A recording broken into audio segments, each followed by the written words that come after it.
Hello everyone, welcome back to my channel. और आज की वीडियो में आप लोगों के साथ में शेयर करने वाली हूँ मोटापे को दूर करने के लिए कुछ घरेलू उपाय, जिससे आप बहुत ही जल्दी और आसानी से अपने मोटापे को दूर कर सकते हैं। तो इसके लिए सबसे पहले अपनी डाइट पे ध्यान दीजिए। आप जंक फूड को और इग्नोर कर दीजिए गाइस, बिल्कुल। अगर आप अपनी हेल्थ को अच्छा बनाना चाहते हैं, मोटापे को दूर रखना चाहते हैं, साथ ही आपको चाहिए फल फ्रूट्स, आप वेजिटेबल्स ले जो कि आपके शरीर के लिए बहुत अच्छी होगी। साथ ही एक्सरसाइज करना भी बहुत ज़रूरी है। बट गाइस, फिर भी अगर आप लोग ये सब कुछ नहीं कर पा रहे हो तो आप हेल्थ ड्रिंक ले सकते हैं जो बहुत अच्छे होते हैं। बट फिर भी अगर हेल्थ ड्रिंक आप लेंगे, लेकिन आज का जो मैं हेल्थ ड्रिंक आपको बताऊंगी ये बहुत ही इफ़ेक्टिव है।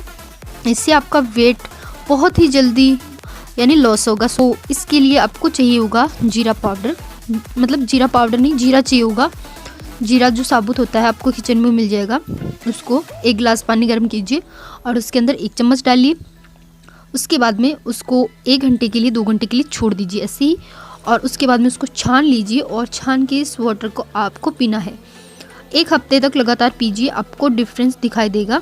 और अगर आप लोगों को लगे कि आपको इसको कंटिन्यू रखना है तो देन आप उसको रखिए और आप देखेंगे कि आपका बढ़ा हुआ पेट, आपकी चर्बी बहुत ही जल्दी रिमूव हो जाएगी और आपका वेट बहुत ही जल्दी लॉस हो जाएगा। सो गाइस, आई होप कि आप लोगों को ये वीडियो पसंद आई होगी। वीडियो पसंद आई है तो वीडियो को लाइक कर देना, और चैनल पे पहली बार आए हो तो चैनल को सब्सक्राइब करके बेल आइकन को प्रेस जरूर करना, जिससे आपको नए आने वाली वीडियो की नोटिफिकेशन सबसे पहले मिले। मिलते हैं किसी नेक्स्ट वीडियो में, तब तक के लिए do take yourself and bye guys.